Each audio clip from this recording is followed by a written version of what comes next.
새벽 기도회 시작하겠습니다. 찬송가 516장입니다.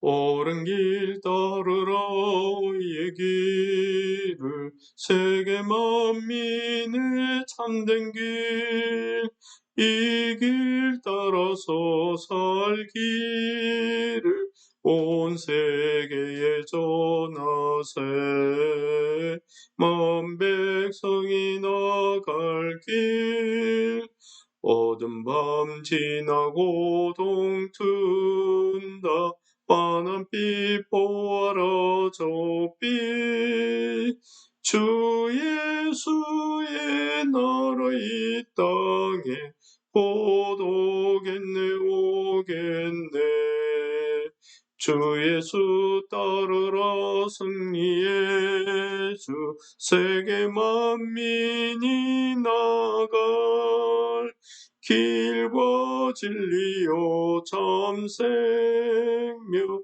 내 창금을 부수고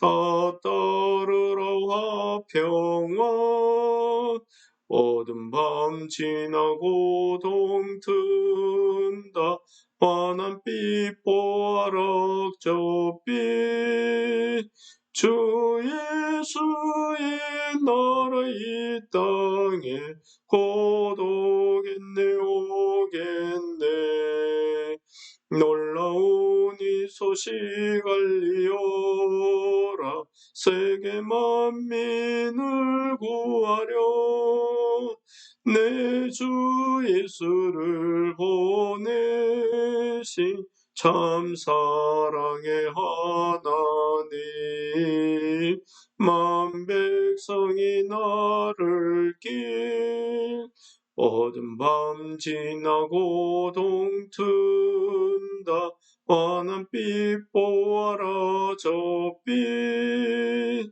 주 예수의 나라 이 땅에 곧 오겠네 오겠네 고난 길 헤치고 찾아온 길 많은 백성을 구한 길 모두 나와서 믿으며 온 세상이 마침내 이 진리에 살겠네 어둠 밤 지나고 동튼다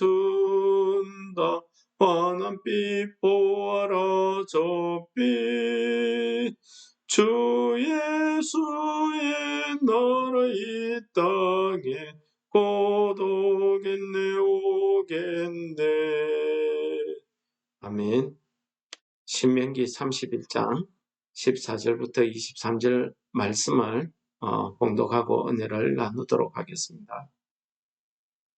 여호와께서 모세에게 이르시되 내가 죽을 기한이 가까웠으니 여호수아를 불러서 함께 회막으로 나아오라. 내가 그에게 명령을 내리리라. 모세와 여호수아가 나아가서 회막에 있으니 여호와께서 구름 기둥 가운데에서 장막에 나타나시고 구름 기둥은 장막문 위에 머물러 있더라. 여호와께서 모세에게 이르시되 너는 내 조상과 함께 누우려니와 이 백성은 그 땅으로 들어가 험난히 그 땅의 이방신들을 따르며 일어날 것이요 나를 버리고 내가 그들과 맺은 언약을 어길 것이라.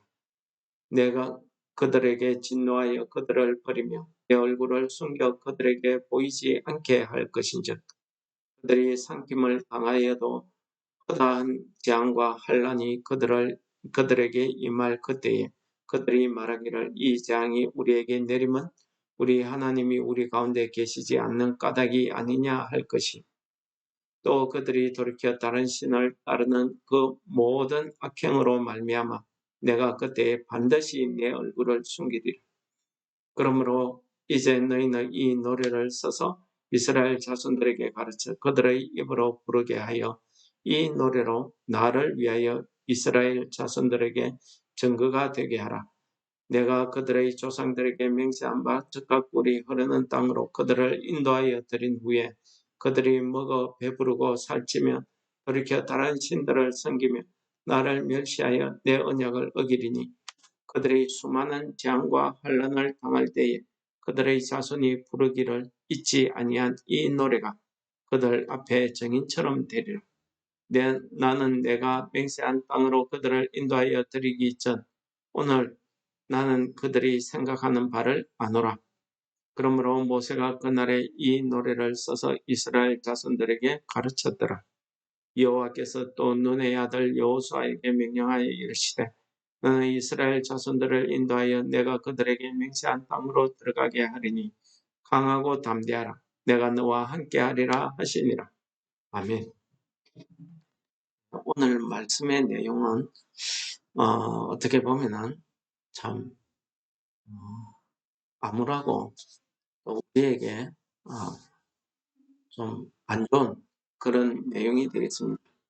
오늘 말씀의 내용은 이제 모세가 거의 죽게 되었을 때에 하나님께서 모세와 여호수아를 불러서 쉽게 말하자면 인수인계를 하는 거지. 그래서 여호수아를 지도자로 세워서 모세의 뒤를 잇게 하는 그 장면과 함께 하나님께서 장차 이스라엘 백성들이 어떠할 것을 예언하고 계십니다.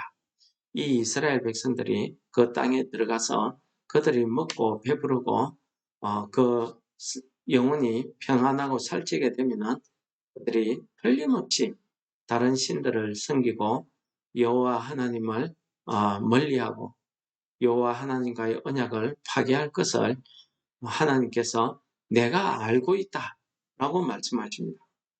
그러시면서 하나님께서 그들이 그렇게 나를 배반한 이후에 그들이 재앙과 환난이 닥칠 때에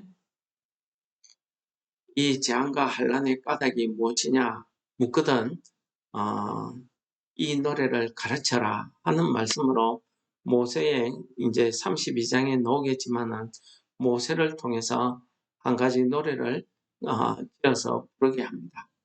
그래서 나중에 그들이 재앙과 환난을 당하면서 그들이 부르는 이 노래가 그들 앞에 증거가 될 것이다 라고 말씀하고 있습니다. 근데 오늘 말씀 가운데 가장 두려운 말씀은요. 하나님께서 그 얼굴을 숨기시겠다 하는 것입니다. 이스라엘 백성들에게도 마찬가지지만은 오늘날 우리에게도 우리가 하나님 앞에 나와서 기도하고 예배드리고 하나님을 찾아 부르짖는 이유가 무엇이겠습니까?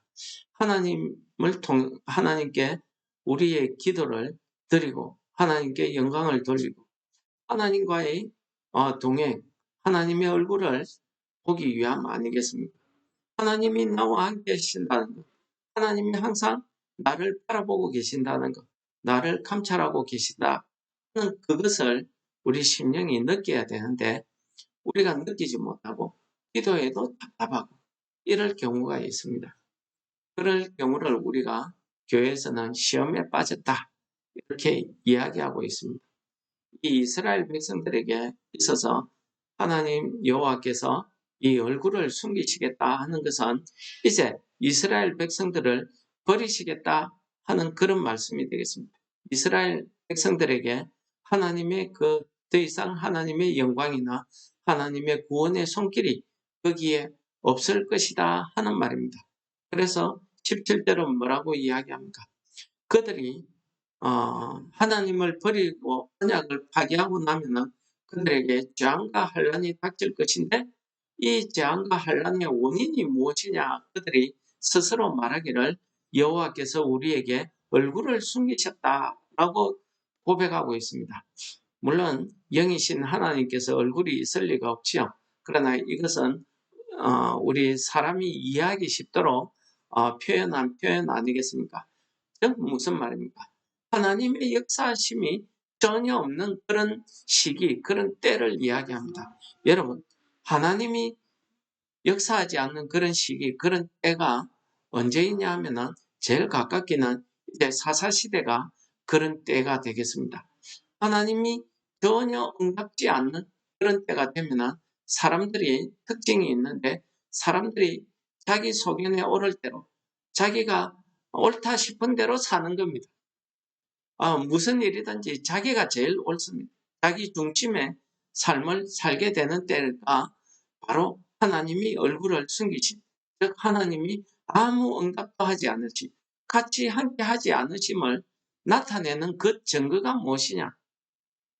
내가 내 마음대로 살아도 아무 일이 없을 때, 내가 내 마음대로 사는 것이 옳다고 생각이 될 때, 그때가 하나님이 나와 함께 하지 않는구나, 하나님이 나를 향해서 얼굴을 숨기셨구나 라고 느끼시면 된다. 그 말씀을 오늘 하고 있는 것입니다.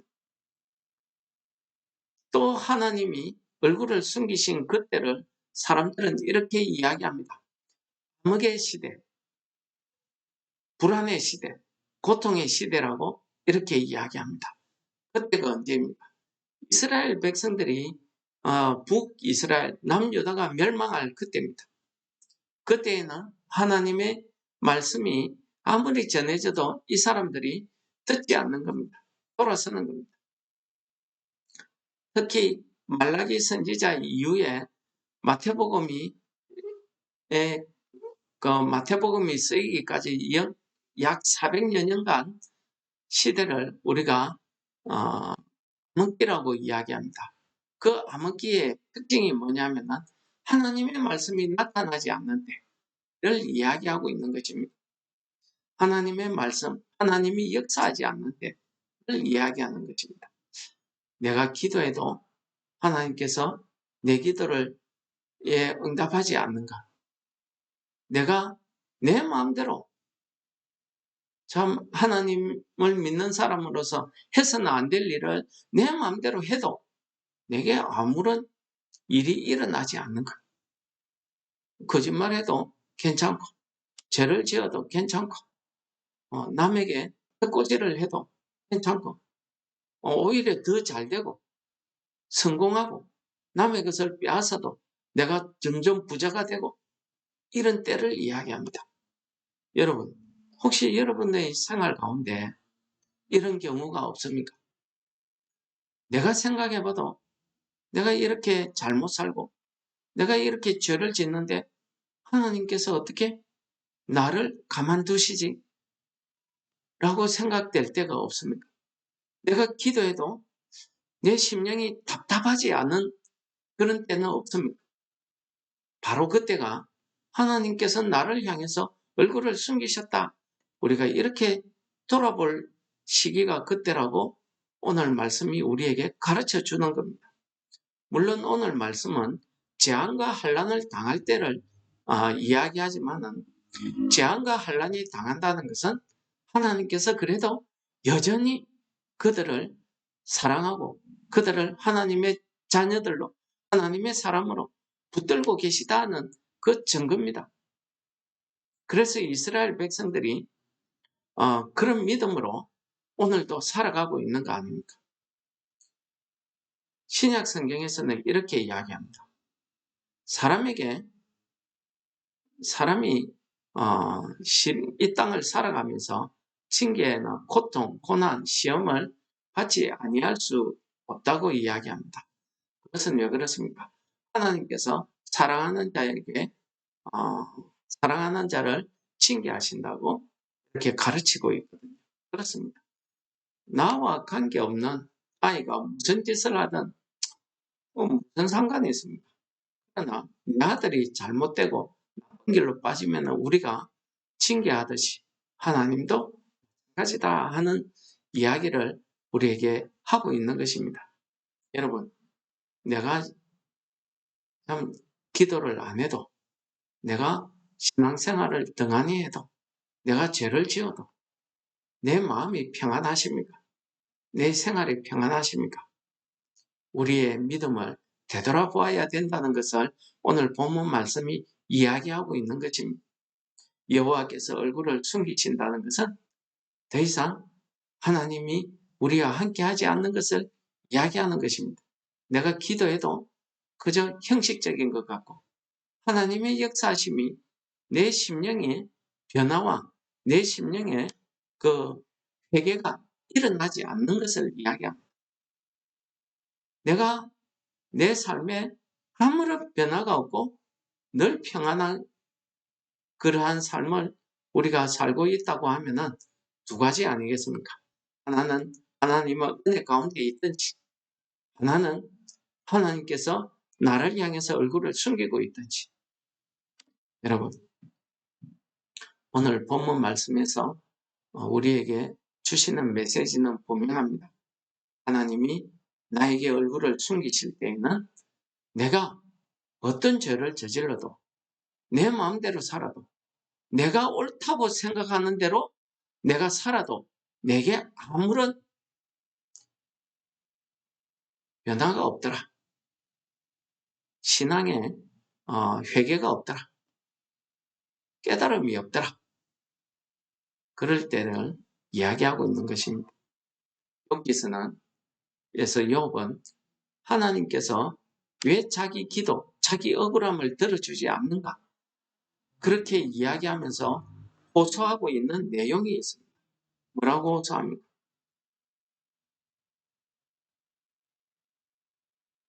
내가 앞으로 가도 그가 아니 계시고 뒤로 가도 보이지 아니하며 그가 왼쪽에서 일하시나 내가 만날 수 없고 그가 오른쪽으로 돌이키시나 뵐 수 없구나 라고 이야기합니다. 하나님께서 얼굴을 숨기시는 다는 것에 대해서 가장 잘 표현하는 성경 말씀입니다.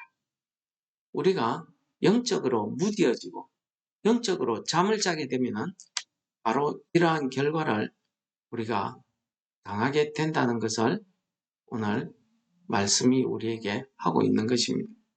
그러므로 우리가 항상 깨어 있어야 되겠습니다. 항상 하나님의 얼굴을 향하는 그런 믿음으로 오늘 하루를 사시기 바랍니다. 그래서 항상 내 심령이 내가 옳다가 아니고 하나님의 말씀에 내가 바르게 살아가는가 하는 것을 항상 점검하는 것. 그것이야말로 내 영이 깨어있다 이렇게 말씀드릴 수가 있고 하나님께서 나를 향해서 얼굴을 바라보시고 나를 감찰하시고 나를 지켜보고 계신다 하는 그 믿음으로 오늘 하루를 사시기를 축원합니다. 늘 우리를 감찰하시고 우리와 동행하시는 하나님 아버지, 오늘 말씀을 통해서 우리의 심령, 우리의 믿음, 우리의 신앙생활을 되돌아보게 하심을 감사합니다. 우리가 오늘 하루를 살아가면서 하나님께서 우리와 함께 하심을 우리가 늘 느끼며 영적으로 깨어있는 성도들 될 수 있도록 성령 하나님께서 우리 마음 가운데서 역사하여 주시고 우리가 늘 하나님 앞에서 살고 있다는 것을 잊지 않도록 우리가 우리의 심령을 깨워주시옵소서. 예수님 이름으로 감사 기도드립니다. 아멘. 하늘에 계신 우리 아버지여, 이름이 거룩히 여김을 받으시오며 나라의 임하시오며 뜻이 하늘에서 이룬 것 같이 땅에서도 이루어지이다. 오늘날 우리에게 일용할 양식을 주옵시고 우리가 우리에게 죄 지은 자를 사하여 준 것 같이 우리 죄를 사하여 주옵시고 우리를 시험에 들게 하지 마옵시며 다만 악에서 구하옵소서. 대개의 나라와 권세와 영광이 아버지께 영원히 사옵나이다. 아멘.